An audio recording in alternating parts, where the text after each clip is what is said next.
Hi, everybody. Happy Saturday, and welcome to Talk to Rose.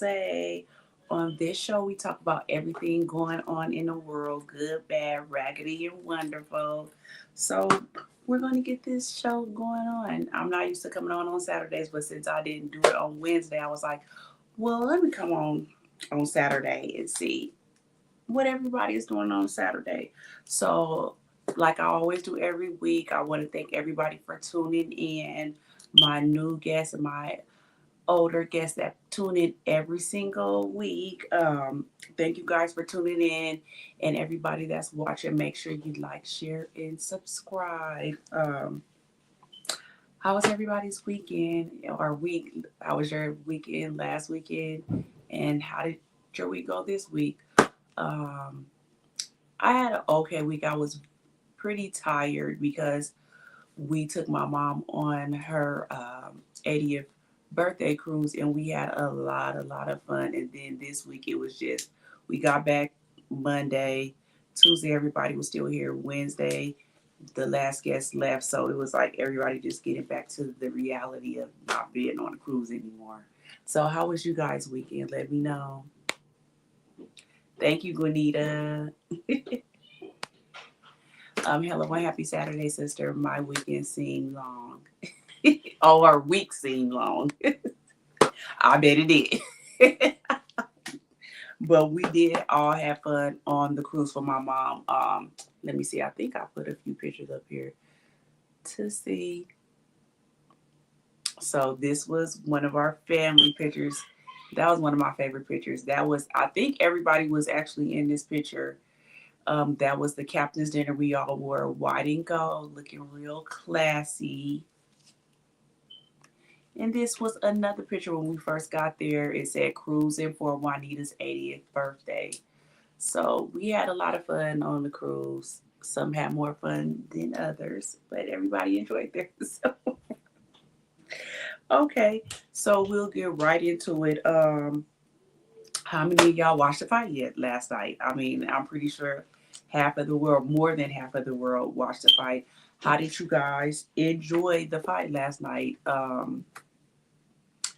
For me, I felt like the ladies' part was better. I really didn't care for Mike Tyson and Jake Paul's part. Um, I just like excitement and people getting socked up and all that, like the old Mike Tyson. I didn't like all that dancing around. But what I will say is that I like that he was able to stay up there them whole 8 rounds. A lot of older people his age would not have been able to do that.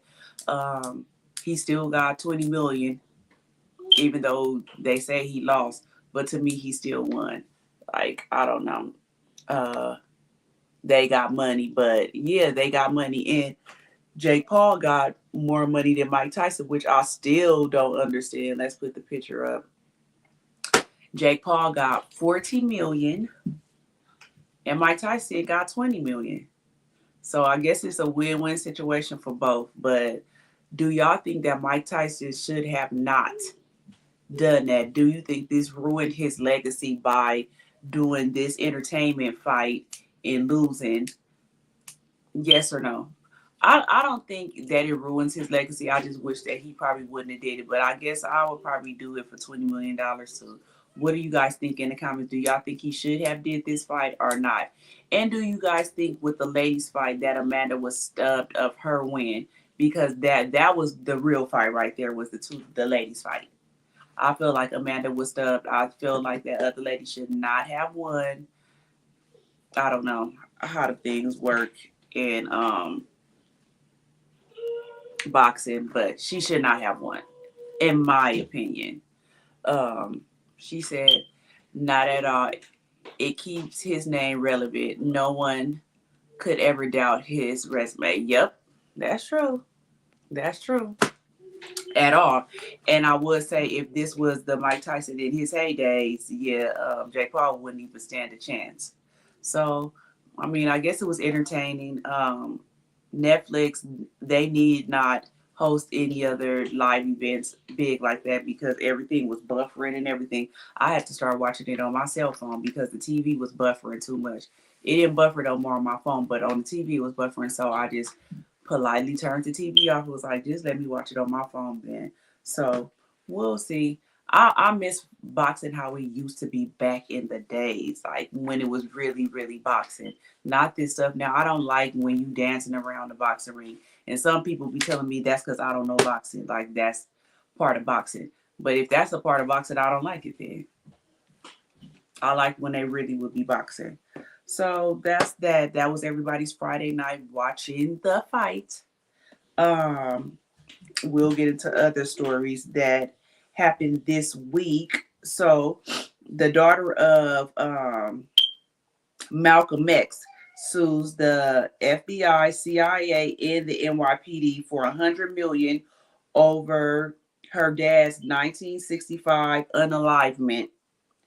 Um, Claims that they knew about the plot to unalive him, but they did nothing to stop it. So she's suing them for $100 million, and I feel like she should get it because we all know the truth. So it says 60 years after the death of Malcolm X, his family is seeking justice and have filed $100 million lawsuit against the FBI for his 1965 unalivement. Malcolm X's daughter and his other family members claim law enforcement agencies knew about the plot to unalive Malcolm X but did nothing to stop it.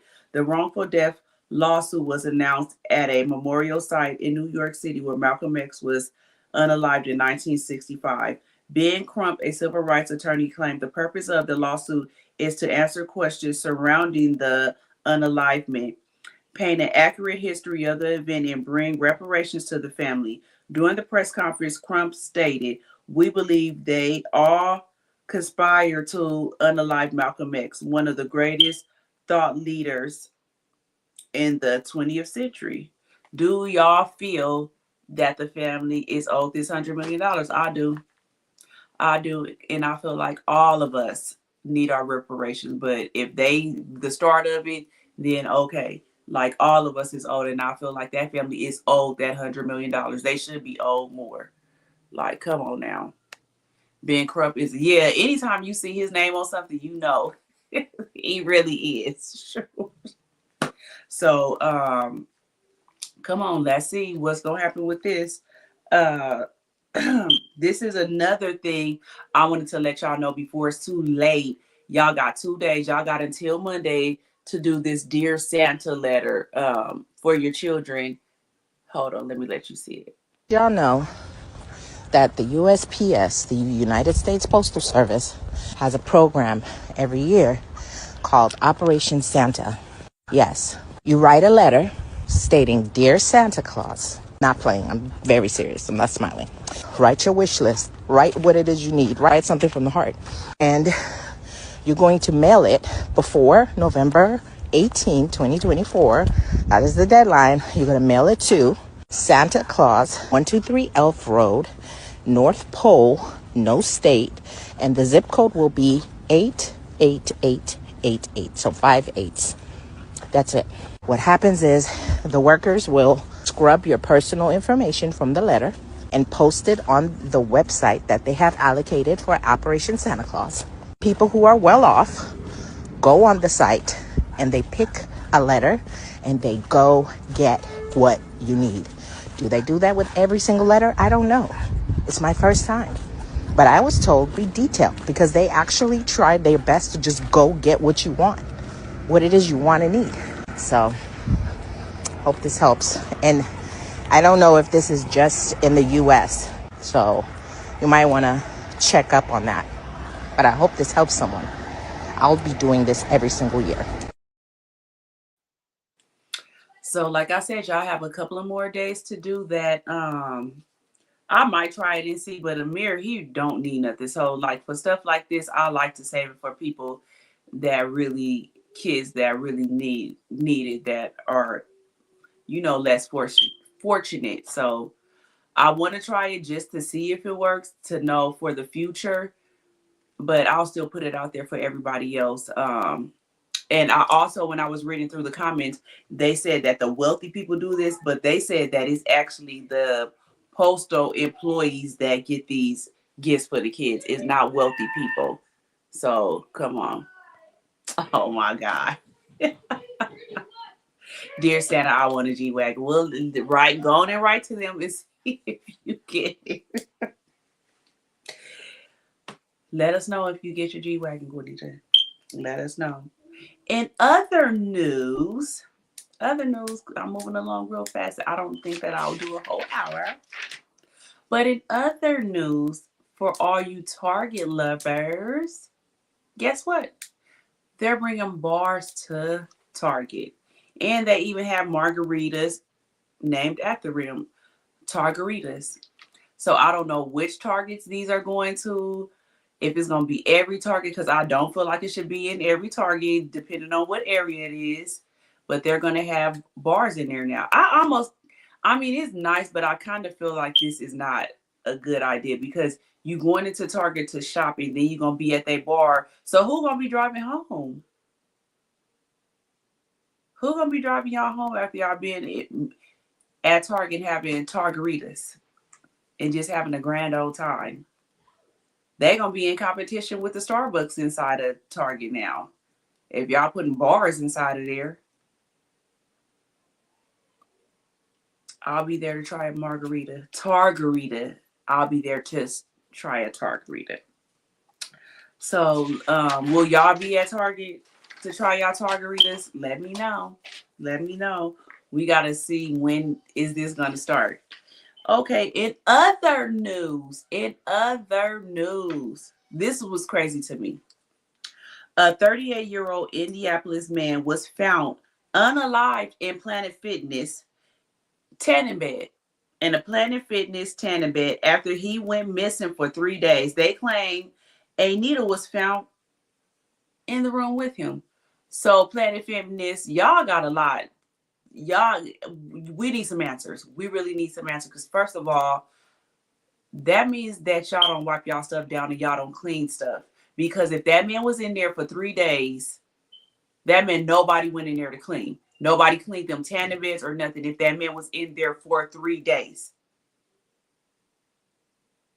One of the people that go to Planet Fitness was saying that they was wondering what the smell was. It was an odd smell, but they didn't know what it was. And then the next day when he got back to the gym, the tanning area was just blocked off, but the gym was still open. So Planet Fitness, y'all, if y'all need to raise y'all rates to make sure that everything get cleaned daily, multiple times a day, y'all need to do that, because that's really unacceptable that somebody's body can be there for 3 days and nobody knows. That's wild. How do y'all feel about that in the comments? What do y'all think? I feel like that's unacceptable. The family almost could have a lawsuit against that, even though he probably caused his own leaving this earth. Still, Planet Fitness, how y'all didn't notice that for 3 days? That means you guys are not cleaning anything. It's not sanitized in there. That's disgusting. So, yeah, that's just why I don't go to Planet Fitness. Okay, I have another video. This is very cute.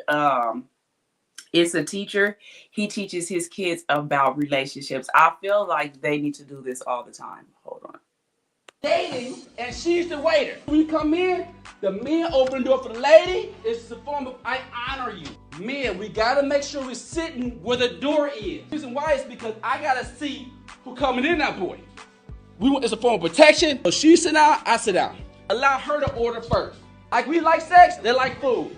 Look, she's smiling. She can't even stop smiling. The cheeseburger face. Now, I'm spending time with your mind, and we're not just sitting there looking crazy. What did you do wrong? Wrong seat. Go back. You graduated early? No, still in high school. What would you guys like today? Today we having a sale going on. What's gonna be the name? It's gonna be called Blue. You like coffee? You drink tea? Right. I will start feeding to my personality. That makes sense? I see your hair messy. So what happened is she's controlling the conversation. Y'all see that? Yeah. Even though that might not be your personality, we have to grow out of that shell and show more of who we are. In Mike's class today, we learned about relationships. How the new generation ain't really talking much. They just drive. I ain't never been like taught like this, nothing like this, like how to start a conversation with a female, like how to keep a conversation going, how to like try to find out like certain things that we like about each other, like stuff like that.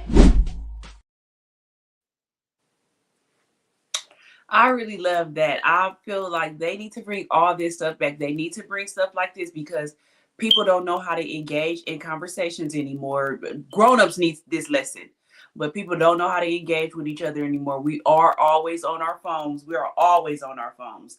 I think the longest time I've been off of my phone was me being on that cruise because I wasn't about to pay for no Wi-Fi. Now I did pay for Wi-Fi for my son because, you know, this younger generation and they tablets.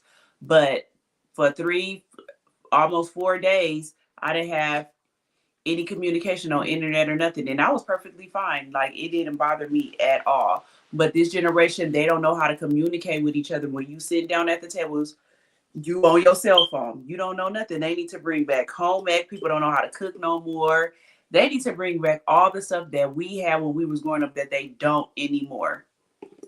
I love that for that teacher because it's really teaching the kids something that they need to know and for their future. So I really love that. Kudos to that teacher. I loved it. Now this is something that I wanted to talk about that is just really seriously going on right now that I honestly feel like they need to get a hold to this because it's just going too out. It's just going too out. Hold on. Juanita said that's suspect and unsanitary, very unsanitary and suspect. I agree. Communication skills. Yeah, they need to bring all that back because, like I said, these kids don't know how to talk to each other. And it's not even the kids, it's grown-ups too. Just think people can have whole conversations on cell phones and texting and stuff. But when you meet the person in real life and you go out on a date with them, they just quiet. It's like, what happened to all this stuff? And I feel like that it also with cell phones, people text all the time and they don't want to talk. I like talking, like, call me. You don't got to FaceTime me. I don't like all that FaceTime and stuff. But call me on my phone. I like talking. Don't just text me because you could take a text any way you want to take it. Communication skills are really messed up nowadays. Home ec skills are messed up these days because these kids don't know how to cook or do anything. So let's bring that back. So back to what I was talking about before. Make sure you guys like everybody that's watching. Make sure you guys like it right now. This is something that's been going on, and I feel that they really need to get a hold on it again. Do y'all remember what was that? The DARE program back when we was younger. I'm 44, so we had the DARE program, or that Just Say No to Drugs. Remember, just say no to drugs, just say yes to life. We need to start singing that song again or something. But the DARE program. Now I did have to go back and that is so funny. Do y'all remember that song? Do y'all remember that song? Um, Wait, what did I say it meant? Drugs abuse resistance education. Drug abuse resistant education. That's what that meant. Um, it was a foundation. It was founded in LA in 1983 of the then LA chief, Daryl Gates and LUSD. So when we was growing up, that was big. I mean, big back then, the DARE program. They need to bring that back. Do y'all remember this video? Out there who still isn't clear about what doing drugs does? Okay, last time. This is your brain. This is drugs.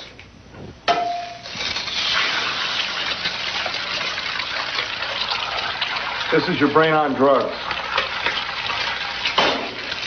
Any questions?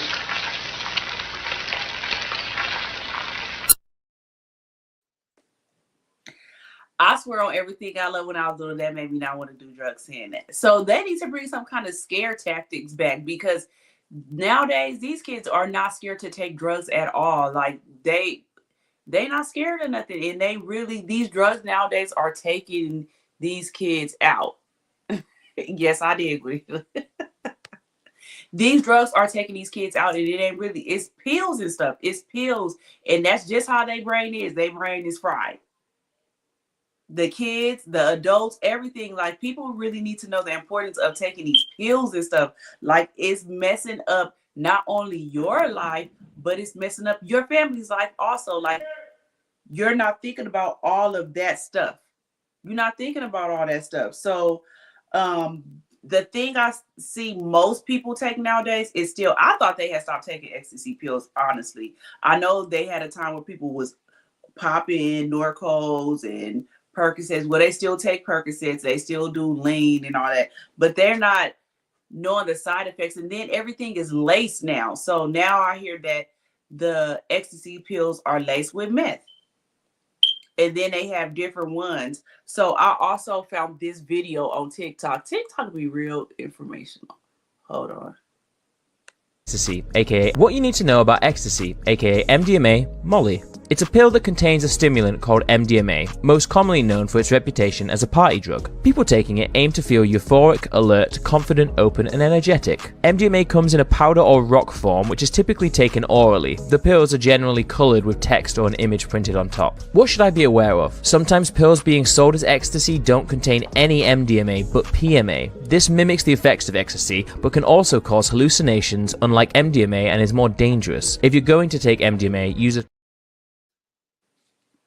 So that's the difference. And then they have different pills out there. I should have put pictures of the pills up there too, because depending on what the pill look like, they know that it's different stuff in there too.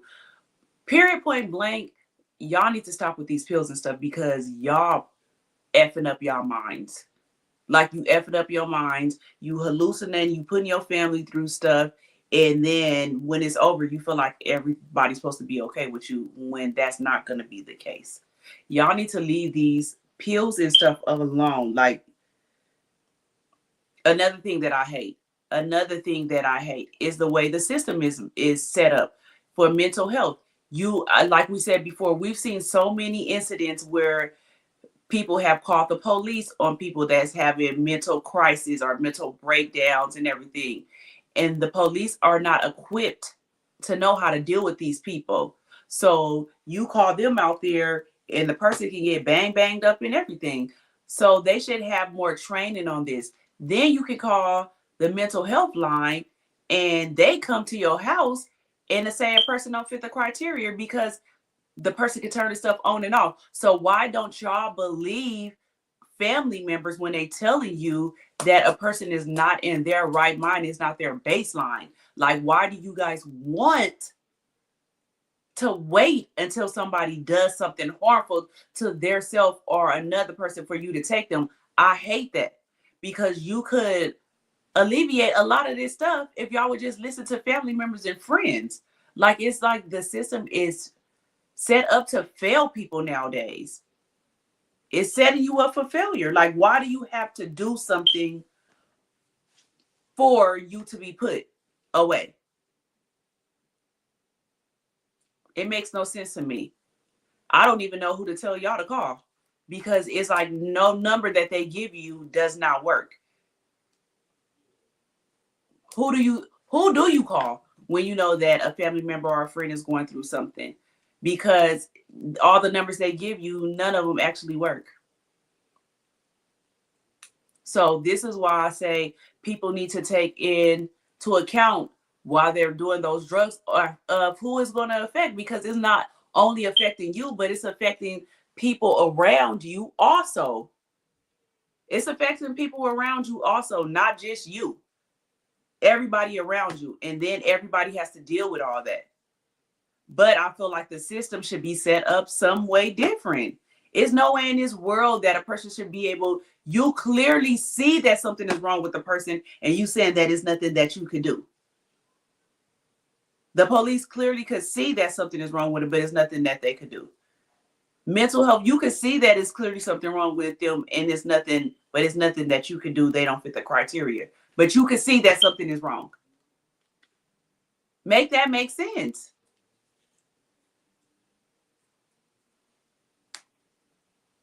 But that's what I wanted to talk about today. I wanted to talk about people being aware of what you're taking and what you're doing. If it's not laced with this fentanyl, which will take you out because you only need a tiny piece, a little piece that will take you out, is these pills that got meth and stuff on it that's effing your mind up.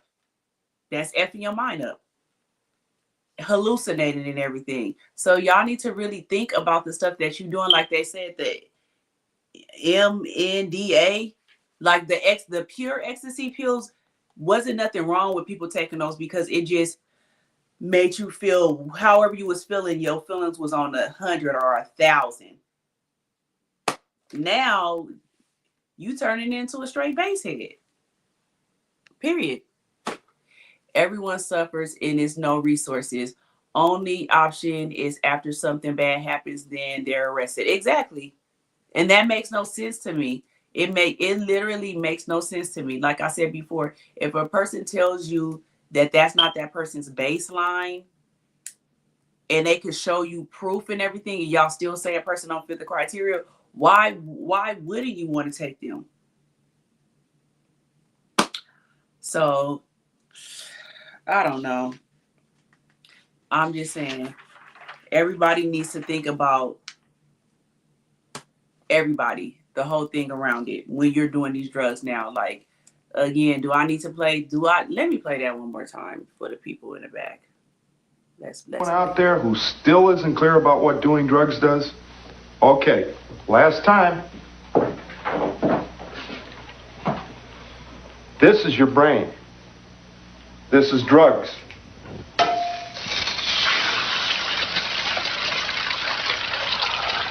This is your brain on drugs. Any questions?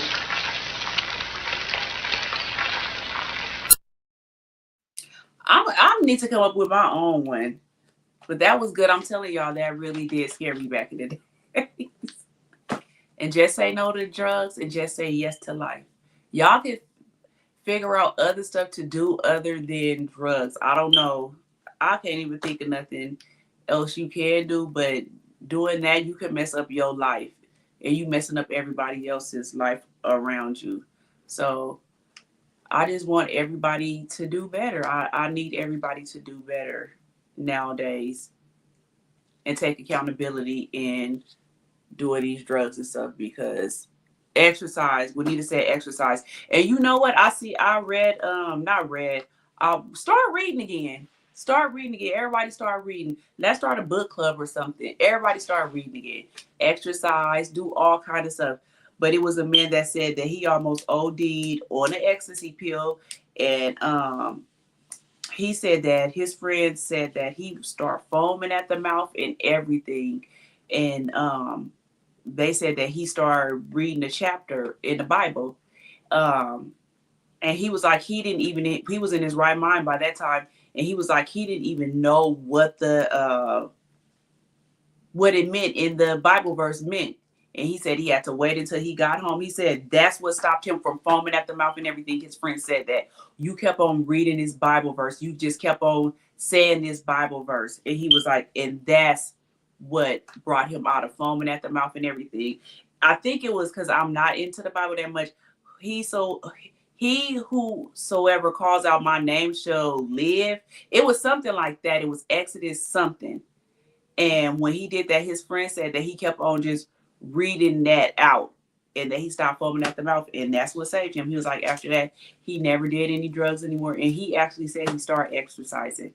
So just think of other stuff you can do: exercise, paint, ride a bike, do something, write your feelings down. You write a song about it and put it out. Shoot, you see how people becoming millionaires off of one song? Just do something, but y'all gotta leave these drugs alone because it really is ruining a lot of people's lives nowadays. Y'all gotta stop. Y'all really have to stop. Juanita said gardening, painting, etc. Yeah, it's so many things that you could do out there now. So many workshops. You could make perfumes. You could make all kind of stuff. You could do so much stuff that you don't have to do that. So that's what I wanted to talk about today. And I meant to say a positive quote, but I can't think of nothing right now. Everybody do better in life. Think about your life. Think about your life. Think about your life and your legacy that you're leaving behind.